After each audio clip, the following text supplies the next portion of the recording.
ಇವತ್ತು ಸೂಪರಾಗಿರೋಂಥ side dish ಮಾಡ್ತಾ ಇದ್ದೀನಿ. ನೋಡಿ ಎಷ್ಟು ಸೂಪರಾಗಿದೆ, ಚೆನ್ನಾಗಿ ಕಾಣ್ತಾ ಇದೆಯಲ್ಲ. ಊಟಕ್ಕೆ ನೆಂಚ್ಕಣಕ್ಕೆ ಏನಾದ್ರು ಬೇಕು ತಕ್ಷಣ ಆಗಬೇಕು ಅಂದರೆ ಮನೆಯಲ್ಲಿ ಆಲೂಗೆಡ್ಡೆ ಇರುತ್ತೆ, ಅದರಲ್ಲಿ ಈ ಥರ ಮಾಡಿದರೆ ತುಂಬ ರುಚಿಯಾಗಿರುತ್ತೆ. ಸೈಡ್ ಡಿಶ್ಶು ಆಗುತ್ತೆ, ಜೊತೆಗೆ ಸ್ನ್ಯಾಕ್ಸ್ ಆಗು ತಿನ್ಬೋದು, ಅಷ್ಟು ಚೆನ್ನಾಗಿರುತ್ತೆ. ಚಪಾತಿ ಜೊತೆಗೂ ತಿನ್ಬೋದು. ನಾನಿಲ್ಲಿ 2 ಆಲೂಗೆಡ್ಡೆ ತಗೊಂಡು ಚೆನ್ನಾಗಿ ಈ ಥರ ಸಿಪ್ಪೆ ಸುಲಿದು ಎಲ್ಲ ಕ್ಲೀನಾಗೆ ತೊಳೆದ್ಬಿಟ್ಟು ಆಮೇಲೆ ಸಿಪ್ಪೆ ತೆಗ್ದಿದ್ದೀನಿ. ಸಿಪ್ಪೆ ತೆಗೆದು ಕಟ್ ಮಾಡಿ ಇಟ್ಕೊಳ್ಳೋಣ. ಪಂಕಜಾಸ್ ವೆಜ್ ಕಿಚನ್ಗೆ ಸ್ವಾಗತ ಸುಸ್ವಾಗತ.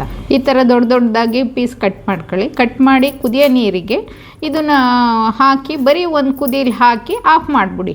ಯಾಕೆ ಅಂದರೆ ಅದೇನು ತುಂಬ ಬೇಯೋದು ಬೇಡ, ಲೈಟಾಗಿ ಬೆಂದರೆ ಸಾಕು, ಮತ್ತು ಒಗ್ಗರಣೆಯಲ್ಲಿ ಬೇಯುತ್ತೆ. ಅದಕ್ಕೋಸ್ಕರ ನೋಡಿ ಈ ಥರ ಕಟ್ ಮಾಡ್ಕೊಳ್ಳಿ.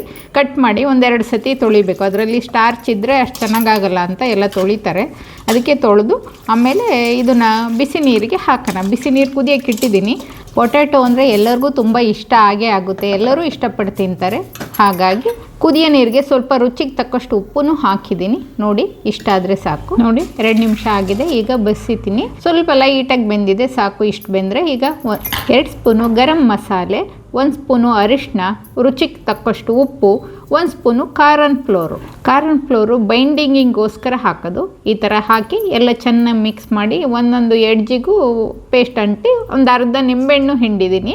ನೋಡಿ ಈ ಥರ ಪೇಸ್ಟ್ ಅಂಟಿಸಿದರೆ ಸಾಕು, ಚೆನ್ನಾಗಿರುತ್ತೆ. ಅದು ಹಾಗೆ ಫ್ರೈ ಮಾಡಿದರೂ ಆಲೂಗೆಡ್ಡೆ ರುಚಿಯಾಗುತ್ತೆ. ಈ ಥರ ಎಲ್ಲ ಹಾಕಿದರೆ ರುಚಿಯಾಗಿರೋದೇ ಇರುತ್ತಾ.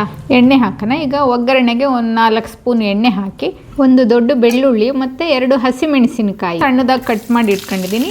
ಬೆಳ್ಳುಳ್ಳಿ ಬ್ರೌನ್ ಆಗೋ ತನಕ ಫ್ರೈ ಮಾಡಬೇಕು. ಚೆನ್ನಾಗಿ ಬ್ರೌನ್ ಆದಮೇಲೆ ಈಗ ಪೇಸ್ಟ್ ಎಲ್ಲ ಹಚ್ಚಿಟ್ಕೊಂಡಿದ್ವಲ್ಲ ಆಲೂಗೆಡ್ಡೆ, ಅದನ್ನು ಒಗ್ಗರಣೆಗೆ ಹಾಕೋಣ. ನಿಧಾನಕ್ಕೆ ಮಿಕ್ಸ್ ಮಾಡಿ ತಿರುಗ್ಸೋಣ. ಯಾಕೆಂದರೆ ಪುಡಿ ಆಗೋದು ಬೇಡ, ನೋಡೋಕ್ಕೆ ಚೆನ್ನಾಗಿರಲಿ ಅನ್ನೋ ಉದ್ದೇಶಕ್ಕೆ ಈ ಥರ ಮಿಕ್ಸ್ ಮಾಡಿ. ಆಲೂಗೆಡ್ಡೆ ಬೆಂದಿರೋದ್ರಿಂದ ತುಂಬ ಹೊತ್ತೇನು ಬೇಯೋದು ಬೇಡ.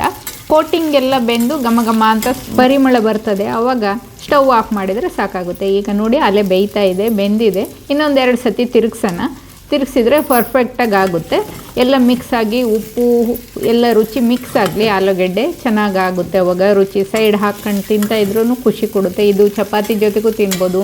ನಾವು ಸಾಮಾನ್ಯ ನೆಂಚ್ಕಣಕ್ಕೆ ಮಾಡ್ತಿರ್ತೀನಿ. ಇದು ನೋಡಿ ರೆಡಿ ಆಯಿತು. ಈಗ ಪೊಟ್ಯಾಟೊ ಗಾರ್ಲಿಕ್ ರೆಡಿ ಆಯಿತು. ಈಗ ಪ್ಲೇಟಿಗೆ ಸರ್ವ್ ಮಾಡೋಣ. ನೋಡಿ ಎಷ್ಟು ಚೆನ್ನಾಗಿ ಕಾಣಿಸ್ತಾ ಇದೆ. ಗಾರ್ಲಿಕ್ ಹಾಕಿರೋದ್ರಿಂದ ಒಂಥರ ಸ್ಪೆಷಲ್ ಸ್ನ್ಯಾಕ್ಸ್ ಟೇಸ್ಟ್ ಬರ್ತದೆ, ಚೆನ್ನಾಗೂ ಇರುತ್ತೆ. ಚಪಾತಿನೂ ಹಚ್ಕೊಂಡು ತಿನ್ಬೋದು, ಹಾಗೆ ತಿನ್ನೋಕ್ಕೂ ತುಂಬ ರುಚಿಯಾಗಿರುತ್ತೆ.